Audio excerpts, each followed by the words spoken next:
What's up, everybody? Welcome back to Kevgar 82 TV, your positive car culture channel. Today is the beginning of an awesome series that I'm starting called Genesis Coupe Build Breakdown, where I'll be focusing on some of the cool builds out here in Southern California, starting off with my friend Kieran's 2015 BK2 3.8 Ultimate, man. So for the beginning of this series, we're going to be doing 3 episodes for him, since he has such a long grocery list of mods done to his car. We're going to be starting off with episode 1, focusing on his full PBM suspension setup by Part Shops Max. And then episode 2 is we're going to be going through and checking out some of the mods that he recently got done by Car Tuners. It's a very extensive list on that one. So we're going to be doing a short unboxing and showing you the parts and comparing some of the new components he's putting on compared to them to the old ones and what benefits that you'll be getting from those parts. And then episode 3 is going to be the good one. That one's going to be the ride along, dude. That's right, dude. So not only are we going to get a ride along, but yours truly is going to get a chance to drive this amazing machine. It's a little low, it's a way different from mine, but he has some components in his that I'm planning on getting on my car, which includes one of my favorites is the ATQ short throw shifter. So I want to see how that feels and get a feel for it, man. And we're gonna save the rest for that episode. But yeah, dude, that one's gonna be awesome, dude. So stay tuned for all of those. But let's go ahead and start the first episode with the full PBM setup. He's gonna give you guys an honest review of what it's like to have a full suspension setup like his that he has. He's gonna tell you some of the good, and he's going to tell you some of the bad. So you guys are going to get the benefits, you know, the good and the bad with it, whatever. We're just being completely honest with you on this entire build. So let's go ahead and jump into it and get started. All right, so we're here at Car Tuners. We already have the control arms and the super angle kit set up. It's dirty right now, but basically I went with PBM because I like my car to be uniform, meaning I like all the components to match. Sometimes when you mix and match different brands or companies, they're not all designed to work together, so you don't always get the right feel. I went with them because originally I built the car for drifting. I'm kind of getting away from that now because of other people that have jumped on board with the build, and we're kind of just moving towards a different direction. But regardless, it's a solid brand. Dave and company, they do a great job of RDing all their work.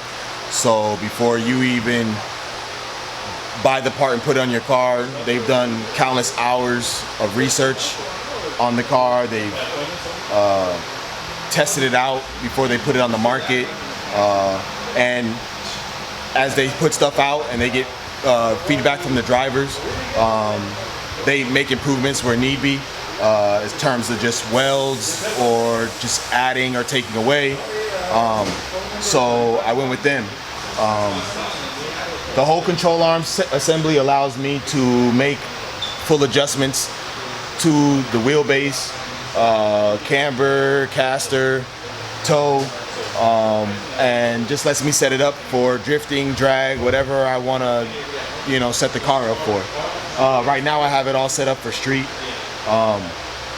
These arms also allow me as a driver to get a feel for what the car is going to do in terms of handling.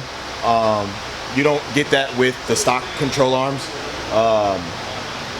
So response, feel, and control is what you get from upgrading your control arms. The suspension, same deal. We went with stiffer springs from Swift, and that is an option that they give you. So I went with that because of the drop. The car is low, but with anything, sometimes too low can hurt the car.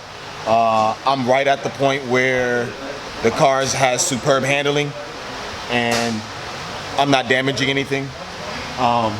What I also like about these over stock is that all of the joints are all metal, so you don't ever have to worry about replacing them. You don't have to worry about them wearing out.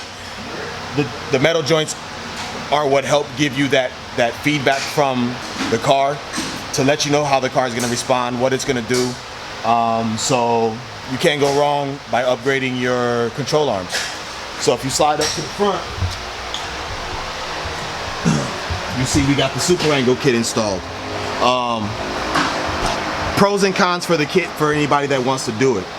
First of all, when you buy the kit and you install it, you're in the game, you're locked in.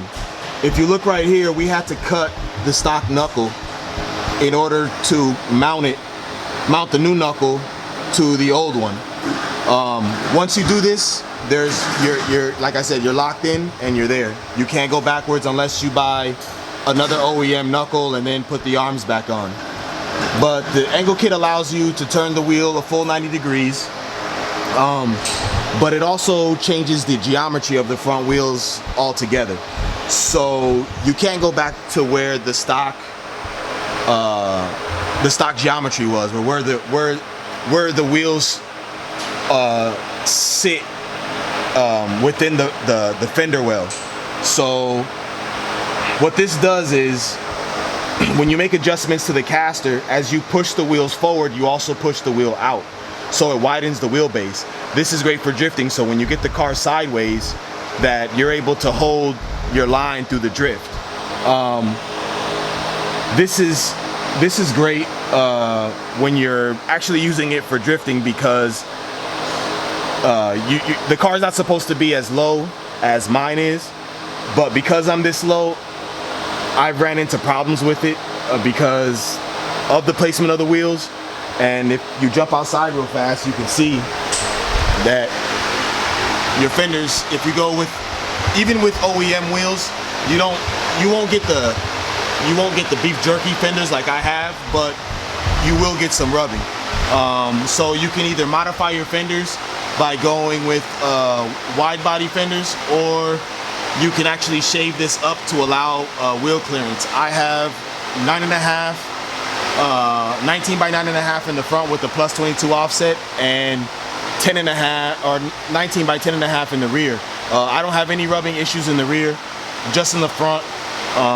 And I'm having issues trying to get stuff because of the coronavirus in terms of just the fenders that I need, so that I have the clearance and I can make more adjustments to the front wheels to go wider. So for now, it's good. Like I said, I do have rubbing. I'm gonna change my tire size up to try to combat that a little bit, but it is what it is until I get the fenders. So just know that if you're gonna put the Angle kit on there, you're gonna need to set your car up to support it. So that's either raising the car up so that way the fenders sit above the tires, or modifying the fenders so that way you have the clearance.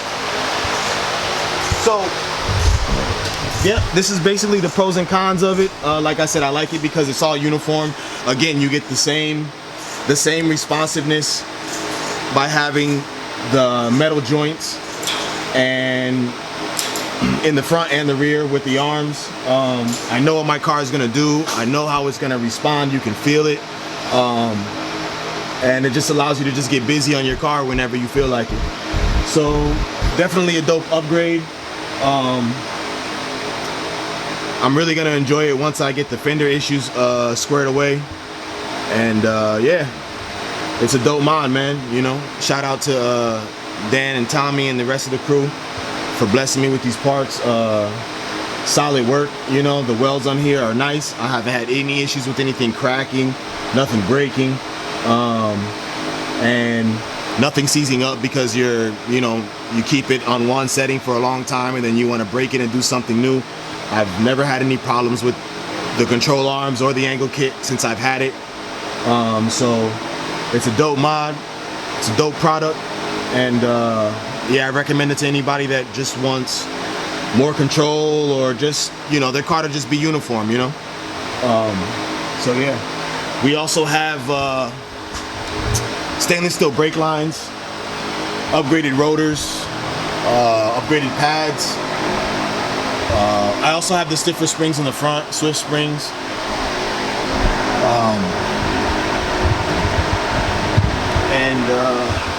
Yeah, we're good to go, man, Alright, so that's gonna be it for today's video. Hope you guys enjoyed it, man. Dude, I hope you really enjoyed this episode. We're gonna jump into part 2, but before we get started with part 2, we want to give a big thanks to Tommy and Dan at Part Shops Max for hooking up this amazing setup. Make sure you give their Instagram a follow. Give them a DM for any other information as far as pricing on these components that we actually listed right here. Just make sure that you let them know that Kevlar and Kuron sent you, man, and shoot them this link and be like, oh yeah, I saw this video. So just to let them know that we're showing them some love, man. Of course, they're gonna know immediately, but just make sure you give them some love and everything like that, dude. And that's gonna be it, dude. I can't wait for part 2. You guys stay tuned. Make sure you hit the like button if you enjoyed this content, if you're enjoying the footage, if you're enjoying this YouTube video series. Feel free to comment down below, give me more, and I'll give you guys more, dude. So part 2, we're going to be talking about what mods that he got done at Car Tuners. So we're going to shoot over to Car Tuners, and we're going to get started with part 2 in the next episode. So stay tuned, hit that subscribe button, and I'll catch y'all later. Just remember, as I say at the end of all my videos, always see the glasses half full, not half empty. Stay blessed, stay safe. It's your boy Kevin Smiley signing out. Kevlar 82 TV. Peace.